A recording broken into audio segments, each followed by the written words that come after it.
right? You have to find the ratio of the magnitudes of electric field and the ratio of magnitudes of magnetic fields of the wave before and after this.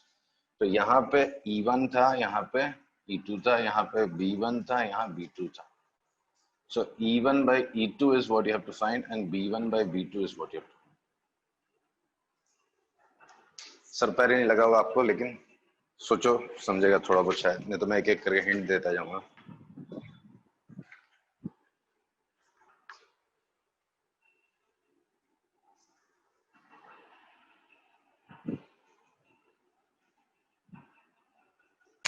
एक बार question वापस repeat करोगे?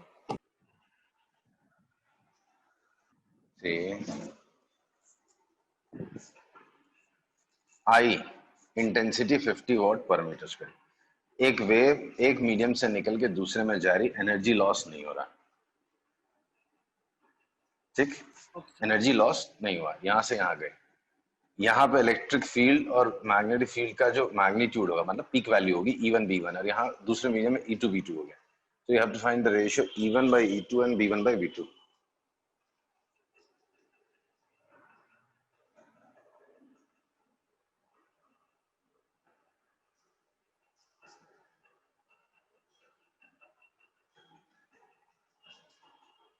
Intensity का formula क्या है? E square by 2 mu 0 C. B square by 2 mu naught, right. अब ये मान लो आप कि सॉरी, ये तो इलेक्ट्रिक फील्ड, पहले B के टर्म्स में बात करूँ अगर मैं, तो इंटेंसिटी जितनी थी उतनी है ना, पहले अलग हुई ना बाद में अलग हुई, राइट. पहले भी जितनी थी इंटेंसिटी उतनी. There is no loss of energy, मतलब कुछ रिफ्लेक्शन नहीं हुआ, जितना इंटेंसिटी है सब ट्रांसमिट हो गया. तो B square upon 2 mu not ये है. तो इंटेंसिटी चेंज नहीं हुई, राइट. हेलो, हाँ सर, C भी होता है ना? ठीक है. फॉर्मूला में C नहीं होता. सी था. अरे सर एक मिनट रुक जाओ. इंटेंसिटी यूए का फॉर्मूला, हाँ सी है sir, H C B square. Sorry, तो यूवी कितना है?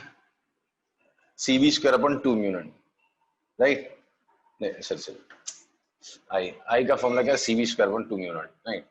अब देखो, ये स्पीड ऑफ लाइट है, ये है. तो दूसरे मीडियम में जाने से क्या क्या चेंज होगा? तो सी चेंज होगा, C चेंज होगा. सी चेंज हो जाएगा. कितने टाइम्स हो जाएगा? वहां पर स्पीड कितनी हो जाएगी लाइट की? C by n टाइम्स हो जाएगी, राइट. ये I1 है, बाद में I2 कर देता हूँ, तो C by n हो गया. मैग्नेटिक फील्ड यहाँ पे B1 था, यहाँ जाके B2 हो जाएगा अपॉन म्यू. चेंज होगा क्या? नहीं. म्यू चेंज होगा? नहीं. म्यू नहीं चेंज होता. क्यों? एक प्रॉपर्टी होती है, ट्रांसपेरेंट मटेरियल होगा ना, तो उसका मैग्नेटिक परमेबिलिटी सेम रहता है. तो म्यू नॉट चेंज, म्यू उतना ही रहेगा. म्यू आर का वैल्यू यहाँ इतना होगा ना, ये दोनों इक्वल है. तो C B1 square upon 2 mu naught equals to C by n B2 square upon 2 mu naught. तो 2 म्यू नॉट कैंसिल, C सिकन. तो B1 बिफोर एंड आफ्टर पूछा ना, B1 by B2 is equal to 1 by root n. तो B1 by B2 is equal to 1 by root n. Is it correct? Yes. हाँ, तो पहले का और बाद का जो रेशियो है that is 1 by root n. ठीक है, वापस बताऊं? नहीं. ओके. अब आपको E1 by E2 निकालना है, तो इसके हेल्प से E1 by E2 निकालो. तो B1 by B2 is 1 by root n. अब E1 by E2 निकालना है. अभी 1 by root n ही होगा.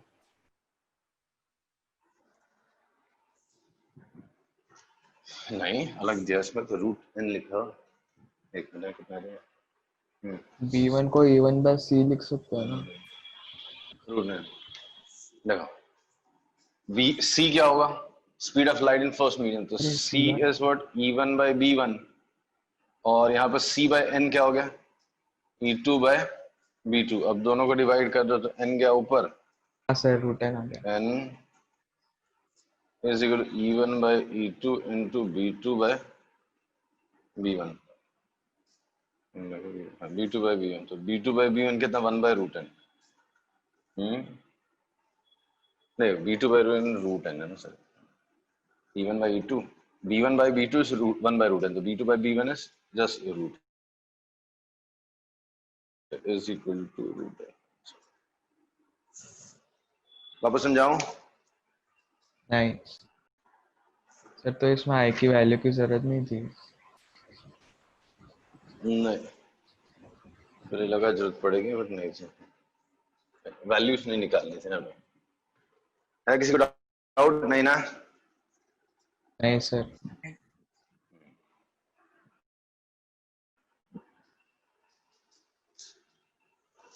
सर ये इलेक्ट्रोमैग्नेटिक वेव में basic idea of displacement current निकाला है बस। अच्छा, डिस्प्लेसमेंट करंट ही निकाल दिया बस, और कुछ अच्छा, निकाला है?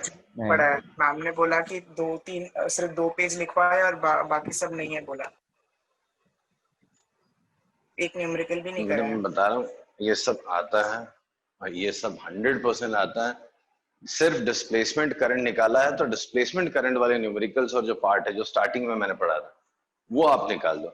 इलेक्ट्रोमैग्नेटिक वेव जितना मैंने पढ़ा है वो सब आता है, नहीं धीरे धीरे इसका वेटेज बढ़ाते जा रहे हैं। पहले बहुत साल पहले इलेक्ट्रोमैग्नेटिक वेव्स के नाम पे बहुत बेवकूफ बना, सिर्फ दो ही क्वेश्चन, एक ही क्वेश्चन ही पूछते थे, स्पेक्ट्रम से क्वेश्चन पूछते थे और डायरेक्शंस पे, इतने पे क्वेश्चन पूछते थे।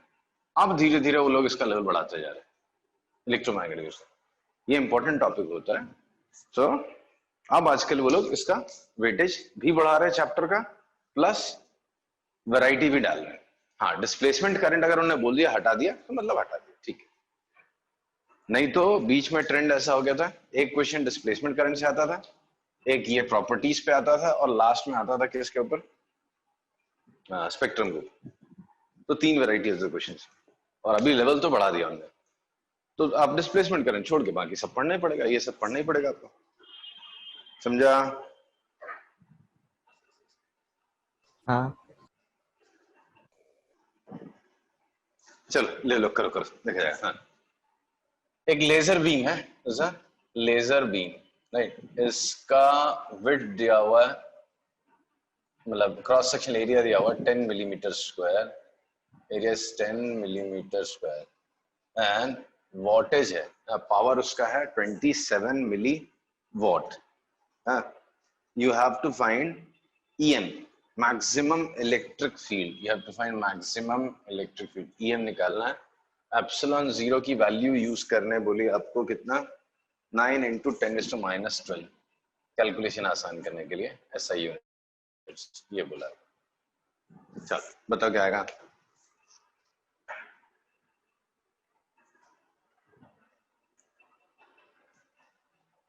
इंटेंसिटी का रेडी फॉर्मूला यूज कर लो।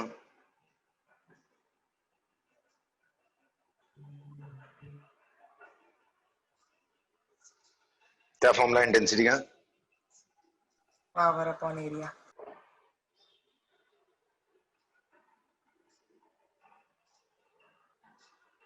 वो मेगावाट, मेगावाट है वो। मिलीवाट, मिली, मेगा कैपिटल एम। नहीं नहीं नहीं, मिली मिली, मेगा कैपिटल एम होता था।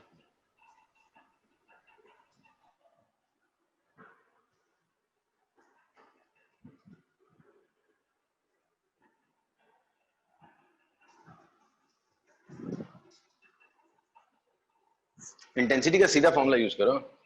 इंटेंसिटी क्या है? E² mu naught C। हाँ, E² mu naught C। Intensity का फॉर्मूला ऑफ E² E0² ना, EM² maximum value epsilon 0 upon C है ना। हाँ ये हो गया। और आई होता क्या है? Intensity is power per unit area, तो 27 is P by energy rated per unit area per unit, तो 27 into 10⁻³ upon 10 into 10⁻⁻6 is equal to E naught निकालना है मुझे, ई एम का तो 2 इंटू 3 इंटू 10⁸ आ गया ऊपर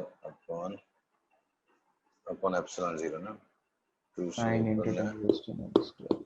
epsilon, that is 9 into 10⁻⁻12।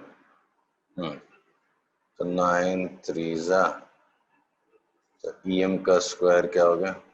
18 into -18 -17 14 22। तो मैं इतना ज्यादा कैसे है? कुछ गलत हो गया। Intensity is what? Energy radiated per unit time पर यूनिट एरिया, तो E बाय A होगा।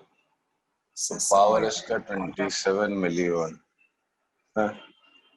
सी सॉरी मल्टीप्लाई में होता है ना, शायद डिवाइड में नहीं होता ना। नहीं,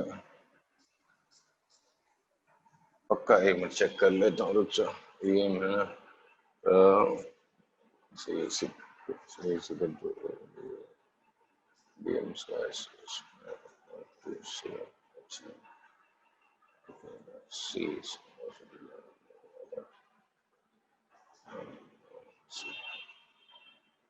हाँ, नीचे तो नहीं होता ये हमेशा। हाँ, यहाँ पे सी ऊपर है, सी ऊपर है। मेरे को कैसे फॉर्मूला बोल देना ऐसे, अपॉन 3 इंटू 10⁻³ नीचे है सर। सो 9 3 27 पूरा कैंसिल हो गया। फिर क्या क्या बचा? 2 3 2 into -9 10⁻⁸ प्लस 6, तो 2 इंटू 10⁻⁶ हो गया। Oh, तो EM का वैल्यू आ गया 1.41 इंटू 10⁻³ वोल्ट पर मीटर। नीचे 1.4 into 10⁻, kilo volt per metre, correct. समझा? हाँ sir. Now, next is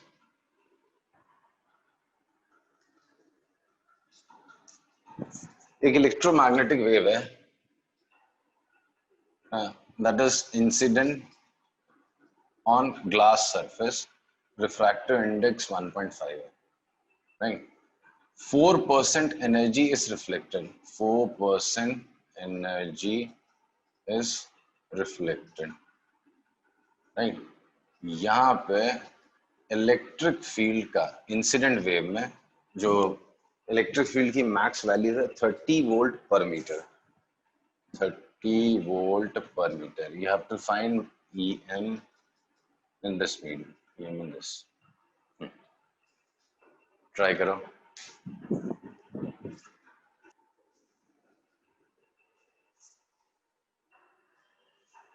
Power in the second medium is 96% of the power in the first medium. P2 is 96 times of P1. P2 is 0.96 times of P1. यहाँ पे जो power है 4% energy is reflected, तो 96% is transmitted, right ना। Power अगर आप देखोगे तो क्या होता है, some constant into EM square, some constant into EM square, right. तो वो कांस्टेंट जो है उसमें C है, तो इस पूरी चीज को अगर मैं, क्योंकि एप्सिलॉन 0 पे रहेगा ना, एप्सिलॉन 0 पे, ठीक है, तो ये सम कांस्टेंट इनटू C होगा। तो इसको मैं क्या लिख सकता हूँ, K1 A2 स्क्वायर, A2 मतलब EM2 स्क्वायर, तो K पूरा area is equal to 0 P2 0.96 K1 into EM into 1 square, नहीं, तो EM2 का square is 0.96 into K1 upon K2 into EM 36 है क्या? नहीं, ज्यादा कैसे, वो कम आएगा ना, 30 से कम आएगा ना, कुछ गड़बड़ कर जाते। तो अभी K1 by K2 क्या होगा? That constant is directly proportional to speed of light, right? So K1 is proportional to C, K2 is proportional to C by N. हाँ, ज्यादा ऐसे कुछ गलत लिख दिया क्या मैंने? हाँ,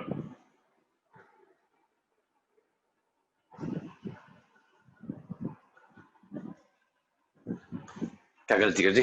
कुछ गलत तो नहीं किया। K1 by K2 हो गया ना? K1 क्या था? K1 was proportional to C। अच्छा, इसका भी तो चक्कर है ना, एप्सिलॉन नॉट का भी चक्कर है ना। एप्सिलॉन नॉट की वैल्यू सेम ही रहेगी ना? नहीं नहीं, चेंज हो जाएगी, चेंज हो जाएगी। C क्या था? एक मिनट वेरीफाई करना। C का वैल्यू कितना होता है? 1/√ऑफ म्यू नॉट एप्सिलॉन नॉट। वो तो चेंज होगा नहीं, लेकिन C चेंज हो जाता है, तो C हो जाता है 1 बाय, तो epsilon naught is inversely proportional to C square. तो एप्सिलॉन नॉट हो जाएगा आपका 1 proportional to N square. Epsilon naught proportional to N। Okay, epsilon naught है ना, एप्सिलॉन भी चेंज होता है। मैं एक्सप्लेन करता हूँ कैसे। तो ये हो जाएगा आपका प्रोपोर्शनल टू N स्क्वायर है, और ये 1/N हो गया, तो N टाइम्स हो जाएगा। तो N टाइम्स हो जाएगा, तो हाँ sorry, K1 by K2 is N, तो 0। एप्सिलॉन नॉट कैसे चेंज होगा? Epsilon naught is inversely proportional to N square, नहीं डायरेक्टली N स्क्वायर। और ये क्या था? एप्सिलॉन नॉट नहीं, एक्चुअली एप्सिलॉन आ जाएगा ना। एक्सप्लेन करता हूँ, ये देखो ना, स्पीड ऑफ लाइट क्या था? 1/√ऑफ म्यू नॉट एप्सिलॉन नॉट। और अगर कोई दूसरा मीडियम हो जाएगा तो C/N हो जाएगा, दैट इज 1/म्यू नॉट। नहीं चेंज होता ट्रांसपेरेंट मीडियम के लिए। Epsilon naught epsilon into epsilon R हो जाता है, हाँ राइट? हाँ। तो हाँ, तो ये हो गया। तो एप्सिलॉन नॉट कितना हो गया? Root epsilon is directly proportional to N। तो epsilon is directly proportional to N square. तो एप्सिलॉन 0 N स्क्वायर टाइम्स बढ़ गया, और C N टाइम्स कम हो गया। C का वैल्यू N टाइम्स कम हो गया, स्पीड ऑफ लाइट, और ये N स्क्वायर के प्रोपोर्शनल है, तो खाली K1 by K2 जो होगा 1/N होगा।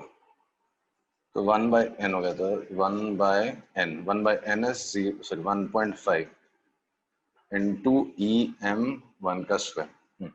अभी स्क्वायर रूट ले लो, तो EM2 EM की वैल्यू डाल दो sir. EM is equal to square root of कितना हो गया? 96 अपॉन 150, और ऊपर EM कितना हो गया? 30 × 30। किससे कैंसिल हो रहा है? 4 3 से से। कैंसिल किया तो कितना हो जाएगा? 32। 3 से 6 से कैंसिल हो रहा है ना, 6 से कैंसिल, 16/6 से 25, तो 4/5 into 30, 6, 24 volt per metre. See 24 volt per metre. वापस एक्सप्लेन करता हूँ। सी पावर का फॉर्मूला क्या है?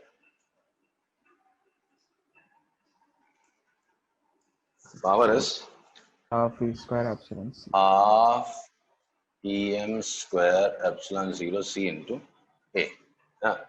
तो इंसिडेंट है, तो एम्पलीट्यूड तो चेंज होना नहीं है, सॉरी एरिया तो चेंज होना नहीं, विड्थ तो उसका चेंज होना नहीं है, ए सेम ही रहेगा। तो P1 से जब P2 जाओगे अब, तो क्या क्या बदल जाएगा? ये बदल जाएगा, यहाँ पे EM1 है, ये एप्सिलॉन नॉट है, वहाँ एप्सिलॉन कुछ और हो जाएगा, यहाँ पे स्पीड ऑफ लाइट C है, वहाँ कुछ और हो जाएगा। तो हाफ EM2 स्क्वायर हो जाएगा P2। एप्सिलॉन क्या हो जाएगा?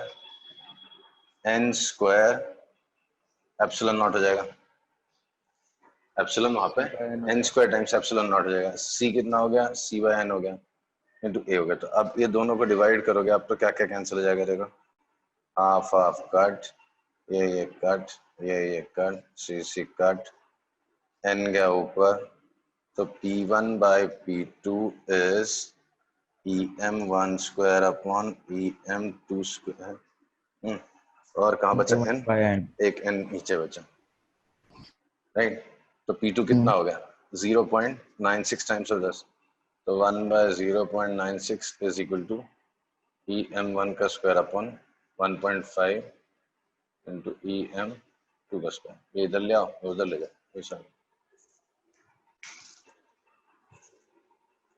क्लियर। हाँ हाँ ठीक है, चलो आई स्टॉप हियर।